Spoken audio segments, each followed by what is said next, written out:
Hi, this is Revathi. Welcome to అందమైన కథల పొదరిల్లు. Video చూస్తున్న ప్రతి ఒక్కరికి, అలాగే లైక్స్, కామెంట్స్ ఎంకరేజ్ చేస్తున్న వారందరికీ నా హృదయపూర్వక ధన్యవాదాలు. ఇక కథలోకి వస్తే, అనుష ప్రకాష్ పెళ్లిలో అశోక్ రేణు కోరికల్ని తీరుస్తాడు కదా. ఆ తర్వాత నుంచి స్టోరీ కంటిన్యూషన్. ప్రేమ మనసులు ఎపిసోడ్ నెంబర్ 72. రేణుకి ఒకప్పుడు అశోక్తో తమ పెళ్లి గురించి మాట్లాడుతూ ఈ కోరికల గురించి చెప్పడం గుర్తొచ్చి ఒక్కసారిగా గతం అంతా కళ్ళ ముందు కదిలి, అశోక్ తన గురించి తప్పుగా మాట్లాడడం దగ్గర నుంచి శ్రీరామ్ పెళ్లిని చేసుకోబోయి అశోక్ బలవంతంగా తాళి కట్టడం గుర్తొస్తూ తన జీవితంలో జరిగిన చీకటి కోణాలు తలుచుకొని కల్లెర చేసుకుంటూ ఉండగా అశోక్ రేణుని అంతే హక్ చేసుకొని ప్రేమగా తన మెడ మీద ముద్దు పెడతాడు. ఆ స్పర్శతో రేణు ఒక్క ఉదుటున అశోక్ నుంచి దూరంగా వచ్చి అంతే కోపంతో కళ్ళేర చేస్తూ అశోక్ వైపు చూస్తుంటుంది. రేణు కోపాన్ని చూసి అశోక్ కాస్త భయపడుతూ, ఏమైంది రేణు అని అడుగుతాడు. నీ హద్దుల్లో నువ్వుంటే మంచిది అశోక్. హద్దులు మీరి ప్రవర్తిస్తే చూస్తూ ఊరుకుంటానని అనుకోకు. ఆఫీసులో ఉన్నంతసేపు బాస్ అండ్ ఎంప్లాయీమి. బయటికి వస్తే నువ్వెవరో నేనెవరో అంతవరకే మన రిలేషన్ అని సీరియస్గా చెప్పి వెళ్తుంది. అశోక్ బాధపడుతూ, సడన్గా ఏమైంది ఈ దెయ్యం రాక్షస్కి, ఇలా భద్రకాళిగా మారిపోయి మాట్లాడుతుందేంటి అని అనుకుంటాడు. మరికొద్దిసేపటికి రేణు బయలుదేరుతూ అనుషాని హక్ చేసుకొని హ్యాపీ మ్యారీడ్ లైఫ్ అని అనుషాకి ప్రకాష్కి చెప్తుంది. ఇంతలో అశోక్ కూడా అక్కడికి వస్తాడు. ప్రకాష్ వాళ్ళిద్దరినీ చూస్తూ, మా పెళ్ళి మీ ఇద్దరి సమక్షంలో జరగాలని కోరుకున్నాము. మేము అనుకున్నట్టుగానే మా పెళ్ళి జరిగింది అంటాడు. అవును రేణు, మీ సమక్షంలో మా పెళ్ళి జరగడం చాలా సంతోషంగా ఉంది అంటుంది అనుష. రేణుకి ఆ మాటలు కష్టంగా అనిపించి, సరే అనుష, ఇప్పటికే బాగా లేట్ అయింది, నేను వెళ్తాను, బాయ్ అని చెప్పి అశోక్ వైపు కోపంగా చూసి బయలుదేరుతుంది. అశోక్ కూడా వాళ్ళిద్దరికీ విషెస్ చెప్పి బయటికి వచ్చేసరికి రేణు ఆటో కోసం చూస్తుంటుంది. అశోక్ రేణు దగ్గరికి వెళ్ళి, కార్లో డ్రాప్ చేస్తాను పదా రేణు అంటాడు.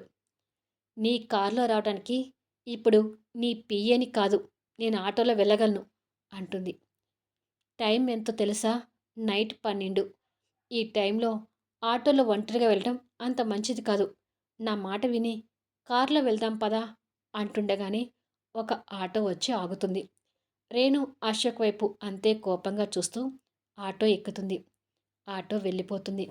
అశోక్ వెళ్తున్న ఆటో వైపు కోపంగా చూస్తూ, దెయ్యం రాక్షసి కదా, నా మాట ఎందుకు వింటుంది అనుకుంటూ కార్ తీసి ఆటోని ఫాలో అవుతుంటాడు. కొద్దిసేపటికి ఆటో హాస్టల్ ముందు ఆగుతుంది. రేణు ఆటో దిగి డబ్బులు ఇవ్వబోతుండగా అశోక్ కారు వచ్చి ఆగుతుంది. ఆటో అతను డబ్బులు తీసుకుని వెళ్ళిపోతాడు. రేణు కారులో కూర్చున్న అశోక్ వైపు అంతే కోపంగా చూస్తూ హాస్టల్ లోపలికి వెళ్తుంటే అశోక్ రేణు లోపలికి వెళ్ళే వరకు చూసి, దీనికి ఏంటి సడన్గా ఇంత కోపం వచ్చింది అని అనుకుంటూ కారు స్టార్ట్ చేసుకుని వెళ్తాడు. రేణు లోపలికి వెళ్ళి బెడ్ మీద వాలి, ఎందుకు అశోక్ నా వెంట ఇలా పడుతున్నావు అనుకుంటూ కన్నీళ్ళు పెట్టుకుంటుంది. మరుసటి రోజు ఎప్పటిలాగానే రేణు ఆఫీస్కి రావడం, అశోక్ తన మనసు మార్చడానికి ప్రయత్నించటం, చివరికి తన కోపానికి బలి కావడం జరుగుతూనే ఉంటుంది. ఇలా రోజులు గడుస్తున్నా రేణులో ఎలాంటి మార్పు రావట్లేదని అశోక్ బాధపడుతుంటాడు. ఇక్కడ ప్రసన్నాంబ, నారాయణ గారు వాళ్ళు ఊరు వెళ్ళడానికి లగేజ్ సర్దుకుంటూ ఉంటే దివ్య వాళ్ళకి సహాయం చేస్తూ, మరికొన్ని రోజులు ఉండమంటే ఉండకుండా వెళ్తున్నారు, మీరు వెళ్తుంటే బాధగా ఉంది అత్తయ్య గారు అంటుంది. ప్రసన్నామ్మ గారు బ్యాగ్కి జిప్పు పెడుతూ, అశోక్ రేణు కలుస్తారేమోనని వాళ్ళు కలిసి ఉండటం చూసి వెళ్దాం అనుకున్నాం, కానీ రేణు తన పంతాన్ని తగ్గించుకునేటట్టుగా కనిపించడం లేదు. ఇప్పటికే మేము వచ్చి నెలలు దాటింది, మీ మావయ్యకి ఈ పట్టణం వాతావరణం పడటం లేదమ్మా అంటుంది. అవునమ్మా దివ్య, ఇక్కడి వాతావరణం పడక నా ఆరోగ్య సమస్యలు ఎక్కువవుతున్నాయి. లేకపోతే పింకి తల్లిని వదిలి వెళ్ళాలంటే మాకు బాధగానే ఉంది అని తొందరగా లగేజ్ సర్దు ప్రసూనాంబా. మళ్ళీ పింకీ స్కూల్ నుంచి వస్తే మనల్ని వెళ్ళనివ్వదు అంటాడు నారాయణ గారు. అలాగేనండి. పింకీ వచ్చేసరికి మనం బయటపడాలి అని లగేజ్ సర్దుతూ, అమ్మ దివ్య, పింకీని జాగ్రత్తగా చూసుకో. ఎక్కువగా బయటికి వెళ్ళనివ్వకు అంటుంది ప్రసన్నమ్మ గారు. అలాగే అత్తయ్య గారు. స్కూల్ నుంచి రాగానే మీరు కనపడలేదని ఏడుస్తుంది. దానికి ఎలా సర్ది చెప్పాలో అర్థం కావట్లేదు అనుకుంటుండగా వంశీ బయటకొచ్చి బయట నుంచి వస్తూ, అమ్మ, మిమ్మల్ని రైల్వే స్టేషన్ దగ్గర డ్రాప్ చేయటానికి రఘు మరి కాసేపట్లో వస్తున్నాడు అని అంటాడు. మేము కూడా రెడీ అయ్యాం వంశీ అంటుంది ప్రసన్నమ్మ గారు. రే వంశీ, ఊరిలో పొలాలు అమ్మి బిజినెస్ చక్కబెడతాము అంటే వద్దు అంటున్నావు. మరి నీ కష్టాలు ఎలా తీరుతాయిరా అని అడుగుతాడు నారాయణ గారు. నాన్న, ఇప్పటికే అన్నీ పోగొట్టుకొని దివ్యని పాపని ఈ ఇంటికి తీసుకొచ్చి ఇబ్బంది పెడుతున్నాను. మిమ్మల్ని కూడా ఈ పరిస్థితికి తీసుకొస్తే ఇక నేను అస్సలు తట్టుకోలేను. నా బిజినెస్ ఎటుపోయి ఎటు వచ్చినా రేపు పింకీ భవిష్యత్తు కోసమైనా ఆ ఊరిలో ఆస్తులు ఉండాలి. అందుకే వాటిని కదిలియొద్దనుకుంటున్నాను అంటాడు వంశీ. పోనీ నేను దివ్యకిచ్చిన 50 ఎకరాల పొలానైనా అమ్మి నీ బిజినెస్లో పెట్టుకోవచ్చు కదా వంశీ అంటుంది ప్రసన్నమ్మ గారు. అది దివ్యకి అసలు ఇష్టం లేదమ్మా. ఆ ప్రాపర్టీ మంది కాదు. దాని మీద వచ్చే ప్రతి రూపాయి కూడా ఆ ప్రాపర్టీకి సంబంధించిన వారసులకి చెందాలని సేవింగ్ చేస్తుంది అంటాడు వంశీ. ఆ మాటలు విన్న ప్రసన్నమ్మ గారు దివ్యమోహన్ చేతులకు తీసుకొని, ఇంత మంచి మనసున్న మీ ఇద్దరికీ దేవుడు ఎందుకు ఇన్ని కష్టాలు పెడుతున్నాడో అర్థం కావట్లేదమ్మా అని దివ్య నుదుటిన ఆత్మీయంగా ముద్దు పెట్టి, జాగ్రత్తమ్మా, ఎలాంటి మనాది పెట్టుకోకుండా టైంకి తింటుండు, ఆరోగ్యం జాగ్రత్త, రేణుని అడిగినట్టు చెప్పు అని అంటుండగా రఘు కారు వచ్చి హారన్ కొడుతుంటాడు. వంశీ లగేజ్ చేతిలోకి తీసుకొని, పదండి నాన్న, రఘు వచ్చాడు అని బయటికి నడుస్తాడు. కొద్దిసేపటికి ప్రసన్నమ్మ గారు నారాయణ గారు కారులో కూర్చోగానే కారు వెళ్ళిపోతుంది. దివ్య వెళ్తున్న కారు వైపు బాధగా చూస్తుండిపోతుంటే వంశీ అది చూసి దివ్యని దగ్గరకు తీసుకొని, అమ్మా నాన్న వెళ్తుంటే బాధగా ఉందా అని అడుగుతాడు. అవును వంశీ గారు, ఇన్ని రోజులు అత్తయ్య మావయ్య గారు ఉంటే మన బాధలు కాస్త మర్చిపోయి సంతోషంగా ఉన్నాము అంటుంది కన్నీళ్ళు పెట్టుకుంటూ. వంశీ దివ్య కన్నీళ్ళు తుడిచి, ఇప్పుడైనా మనం సంతోషంగానే ఉంటాము పద అని దివ్యని లోపలికి తీసుకెళ్ళి సోఫాలో కూర్చోబెట్టి, నువ్విలా డల్గా ఉంటే నాకు ఏదోలా ఉంటుంది దివ్య అంటాడు. సారీ వంశీ గారు, అత్తయ్య మావయ్య గారు వెళ్ళేసరికి కాస్త బాధ అనిపించి ఇలా కన్నీళ్ళు పెట్టుకుంటున్నాను అంటుంది. వంశీ నవ్వుతూ దివ్యని ప్రేమగా హృదయానికి హత్తుకొని, నీలాంటి మంచి మనసున్న అమ్మాయి నాకు భార్యగా, మా అమ్మా నాన్నకు కోడలిగా దొరకటం మేము ఏ జన్మలోనూ చేసుకున్న పుణ్యం కావచ్చు దివ్య అంటాడు.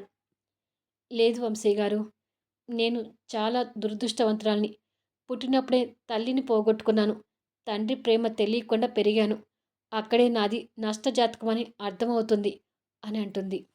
దివ్య మాటలకు వంశీ ఆశ్చర్యపోతూ దివ్యని ఎదురుగా పెట్టుకొని చూస్తూ, ఏంటి దివ్య ఆ మాటలు అని అడుగుతాడు. నా మనసుకు అనిపించేది చెప్తున్నాను వంశీ గారు. ఎప్పుడు సిరి సంపదలతో భోగ భాగ్యాలతో వర్ధిల్లే మీరు నన్ను మీ జీవితంలోకి ఆహ్వానించగానే అన్నీ పోగొట్టుకొని ఈ పరిస్థితికి వచ్చారు. నిజం చెప్పాలంటే నా కోసం బృందావనం కట్టించాలని ఆ చక్రవర్తి గారితో పోటీపడి ఈ సైట్ని కొన్నారు. అప్పటినుంచే ఆ చక్రవర్తి గారు మీ మీద కక్ష పెంచుకొని మీ బిజినెస్ మీద దెబ్బ కొట్టడం మొదలుపెట్టారు. అదే నేనంటూ మీ జీవితంలోకి రాకపోతే ఇన్ని అనర్థాలు జరగకపోయేవి. ఈరోజు మీరు ఆస్తులు పోగొట్టుకొని ఈ చిన్న ఇంట్లో ఉండాల్సిన కర్మ పట్టేది కాదు. ఇది చాలదా వంశీ గారు, నేను దురదృష్టవంతురాలని చెప్పడానికి అంటుంది కన్నీళ్ళు పెట్టుకుంటూ. వంశీ దివ్య కన్నీళ్ళు తుడుస్తూ, ఏంటి దివ్య ఇది, నువ్వు నా జీవితంలోకి వచ్చిన దేవతవి అనుకుంటూ ఉంటే దురదృష్టం నష్టజాతకురాలు అని మాట్లాడతావేంటి? నువ్వు ఇలా మాట్లాడితే నాకు ఎంత బాధగా ఉంటుందో తెలుసా అని అంటాడు. అది కాదు వంశీ గారు అని దివ్య ఇంకేదో చెప్పబోతుంటే దివ్య మాట్లాడకుండా చెయ్యడ్డు పెట్టి, నా దృష్టిలో నువ్వు దురదృష్టవంతురాలివి కాదు దివ్య, గొప్పదానివి. చాలా పెద్ద గొప్పదానివి. ఏ ఆడపిల్ల చేయలేని సాహసం చేసి నా జీవితంలోకి వచ్చిన ఉత్తమురాలివి. నీ మంచి మనసుతో నా మనసుని గెలుచుకునేలా చేసి నన్ను ఒక మంచి భర్తగా, ఒక మంచి తండ్రిగా చేశావు. ఇక డబ్బు అంటావా? నీకన్నా డబ్బేమీ ముఖ్యం కాదు. ఒకప్పుడు సిరి సంపదలతో డబ్బంటే లెక్క చేయకుండా నా అలవాట్లకు, జల్సాలకు విచ్చలవిడిగా ఖర్చు పెట్టాను. కానీ అప్పుడు లేని సంతోషం ఇప్పుడు నువ్వు నా పక్కన తోడుగా ఉంటే కలుగుతుంది. కాకపోతే మన ప్రేమకు గుర్తుగా కట్టుకున్న ఆ ఒక్క బృందావనమైనా దక్కించుకోవాలని ఆరాటపడుతున్నాను. అయినా దివ్య, నేను బిజినెస్‌లో లాస్ అయ్యి ఆస్తులు పోగొట్టుకున్నాను కంటే అది కేవలం నా తప్పిదం వల్లనే కానీ నీ దురదృష్టమో, జాతకం వలనో కాదు. ఇంకెప్పుడు ఇలా ఆలోచించి నీకు నువ్వు తక్కువ చేసుకొని మాట్లాడవద్దు. సరేనా? అంటాడు తన కన్నీళ్లు తుడుస్తూ. దివ్య వంశీని హగ్ చేసుకొని కన్నీళ్ళు పెట్టుకుంటూ, నాకు మన బృందావనం చూడాలనిపించి అక్కడికి వెళ్ళాను వంశీ గారు. గేట్ బయట నుండి బృందావనం చూస్తుంటే నేను ఏడుపుని కంట్రోల్ చేసుకోలేకపోయాను. పచ్చగా ఉండే గార్డెన్ అంతా ఎండిపోయి కళావిహీనంగా కనపడుతుంది. మనం పెంచుకున్న పూల మొక్కలు చూద్దామన్నా కనిపించలేదు. బృందావనం గోడలు దుమ్ము పట్టి మాసిపోయి ఉన్నాయి. మన బృందావనాన్ని అలా చూసి తట్టుకోలేకపోయాను వంశీ గారు అని ఏడుస్తుంటుంది. ఏడవకు దివ్య, నువ్వే నాకు ధైర్యం చెప్పేదానివి. ఇప్పుడు ఇలా ఏడిస్తే ఎలా చెప్పు? అసలు నువ్వు బృందావనం దగ్గరికి వెళ్ళకుండా ఉండాల్సింది. చూడు, ఇప్పుడు బాధతో ఎలా ఏడుస్తున్నావో అంటాడు తన్ని దగ్గరికి హత్తుకుంటూ. దివ్య కన్నీళ్ళు తుడుచుకొని వంశీ మొహాన్ని చేతులకు తీసుకుంటూ, లేదు వంశీ గారు, నేనేమి ఏడవను. నేను ఏడ్చి మిమ్మల్ని ఇంకా బాధ పెట్టలేను. అయినా ఇప్పుడు మనకు ఏం తక్కువైందని? మనం బృందావనంలో ఉన్నా, ఈ ఇంట్లో ఉన్నా, మన మధ్య ఉన్న అనుబంధం మాత్రం ఎప్పటికీ అలాగే ఉంటుంది వంశీ గారు. ఈ ఇంట్లోనే కాదు, పూరి గుడిసెలో ఉన్నా మనం ఎప్పటికీ ఇలాగే ఉంటాము. మన శత్రువులు మన దగ్గర నుంచి డబ్బును దూరం చేస్తారేమో, బృందావనం దూరం చేస్తారేమో, కానీ మన మధ్య ఉన్న అనుబంధాన్ని మాత్రం ఎవరూ దూరం చేయలేరు కదా అంటుంది. అవును దివ్య, ఆ చక్రవర్తి గారు, జగదీష్ మన ఆస్తులతోనే నా సంతోషం ముడిపడి ఉందని అనుకుంటున్నారు. కానీ నా అసలు సంతోషం నీతోనే ఉందని వాళ్ళకు తెలియదు. నువ్వు పాప నాకు తోడుగా ఉన్నంతకాలం నేనెప్పుడూ ధనవంతుణ్ణే అంటాడు తన కళ్ళల్లోకి ప్రేమగా చూస్తూ. దివ్య కన్నీళ్లతోనే నవ్వుతూ వంశీ నుదుటిన ప్రేమగా ముద్దు పెట్టి హృదయానికి హత్తుకుంటూ, నిజమే వంశీ గారు, మనకు మన అనుబంధానికి మించిన ఆస్తి మరొకటి లేదు అని అనుకుంటుండగానే, డాడీ, ఈరోజు నేనే ఫస్ట్ అంటూ పింకీ నవ్వుతూ స్కూల్ బ్యాగ్తో వాళ్ళ దగ్గరికి వస్తుంది.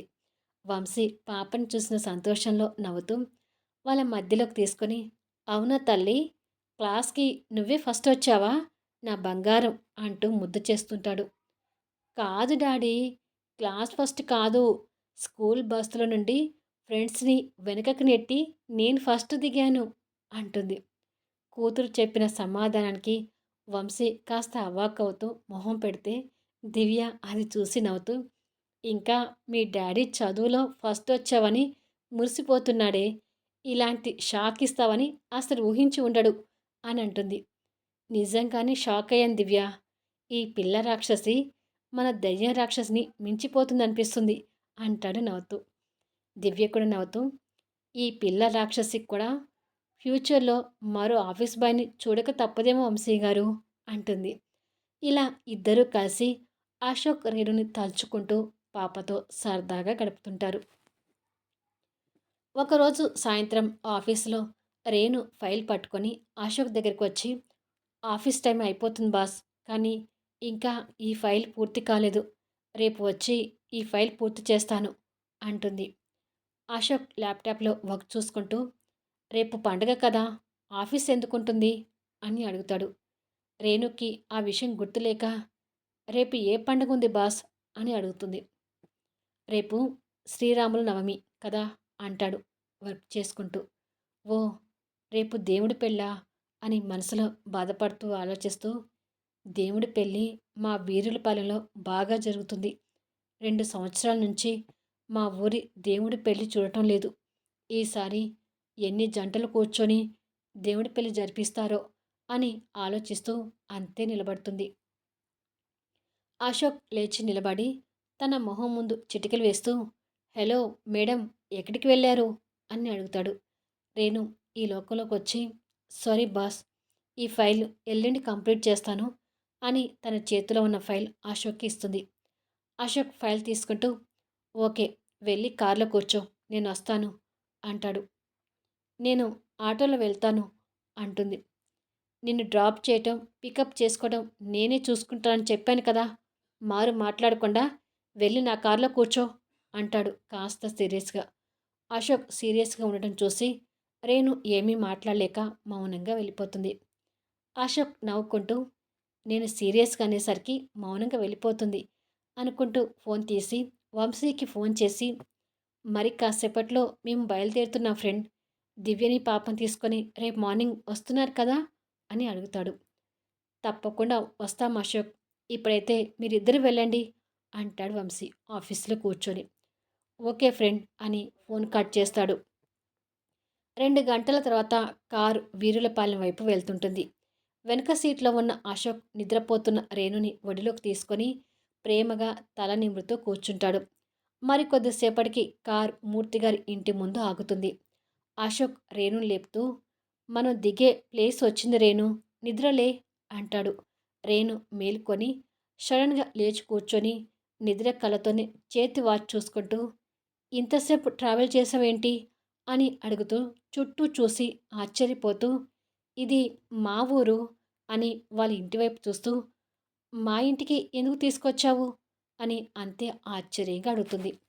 అశోక్ తన వైపు చిలిపిగా చూస్తూ, కొత్త అల్లుణ్ణి కదా, నీతో కలిసి నిద్ర చేద్దామని అత్తగారింటికి వచ్చాను అంటాడు. ఇంతలో మూర్తిగారు శారద కూతుర్ని అల్లుణ్ణి రిసీవ్ చేసుకోవడానికి సంతోషంతో కార్ దగ్గరికి వస్తుంటారు.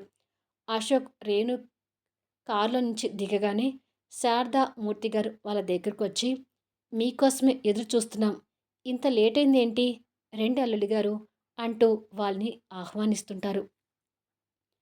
ఆఫీస్లో వర్క్ ఉండటం వల్ల లేట్ అయింది మావయ్య గారు, గుడిలో రేపటి ఏర్పాట్లన్నీ జరుగుతున్నాయి కదా అని అడుగుతాడు అశోక్. మూర్తిగారు ఆనందంగా చూస్తూ, మీ మేనేజర్ నన్ను ఒక్క పని కూడా చేయనివ్వకుండా అన్ని ఏర్పాట్లను మనుషులు పెట్టి దగ్గరుండి జరిపిస్తున్నాడు అని అంటాడు. రేణు ఆశ్చర్యపోతూ అశోక్ని చూసి తర్వాత తల్లిదండ్రులు చూస్తుంటుంది. ఏంటే అలా గుడ్లు అప్పగించి చూస్తున్నావు, లోపలికి పదా అని శారద రేణు పట్టుకొని తీసుకెళ్తుంటే మూర్తిగారు అల్లుని పట్టుకొని రా అశోక్ అని లోపలికి తీసుకెళ్తుంటారు. మూర్తిగారు చైర్ చూపిస్తూ కూర్చోండి అంటాడు. రేణుకి అదంతా అర్థం కాక అయోమయంగా ఫేస్ పెడుతుంటే అశోక్ నవ్వుతూ చైర్లో కూర్చొని రేణు అయోమయాన్ని చూస్తుంటాడు. రేణు అంతే అయోమయంగా చూస్తూ, అమ్మా ఇది చెప్పు, మేం వచ్చేది మీకు ముందే తెలుసా అని అడుగుతుంది. ఎందుకు తెలియదే, రేపు శ్రీరాముల నవమి కదా, గుడిలో మీ దంపతులు వంశీ దంపతులు కలిసి కూర్చొని దేవుని పెళ్లి జరిపించాలని ఏర్పాట్లు చేయిస్తున్నాడు కదా అశోక్ అంటుంది శారద. అది విని రేణు ఆశ్చర్యపోతుంటే, మేము ఇక్కడికి వచ్చే విషయం మీ కూతురికి తెలియదు అత్తయ్య, నేను చెప్పకుండానే తనని ఇక్కడికి తీసుకొచ్చాను అంటాడు అశోక్.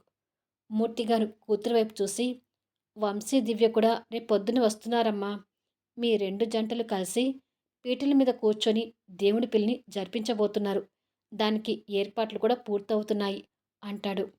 రేణు షాకింగ్లా అశోక్ వైపు చూస్తుంటే మూర్తిగారు భార్య వైపు చూసి, అంతే నిలబడ్డావేంటి శారదా, అమ్మాయికి అల్లుడికి కాఫీ తెచ్చివ్వు అంటాడు. అయ్యో, అమ్మాయి అల్లుడిని వచ్చిన సంతోషంలో కాఫీ ఇవ్వడం కూడా మర్చిపోతున్నాను, ఇప్పుడే తీసుకొస్తున్నాను అని శారద కిచెన్లోకి వెళ్తుంది. ఇంతలో మూర్తిగారికి ఫోన్ వస్తే, మీరు కూర్చొని నేను ఫోన్ మాట్లాడి వస్తాను అని వెళ్ళిపోతాడు. ఆ తర్వాత ఏం జరుగుతుంది అనేది నెక్స్ట్ వీడియోలో చూద్దాం. స్టోరీ నచ్చి దయచేసి లైక్స్ ఇవ్వండి, కామెంట్ షేర్ చేయండి.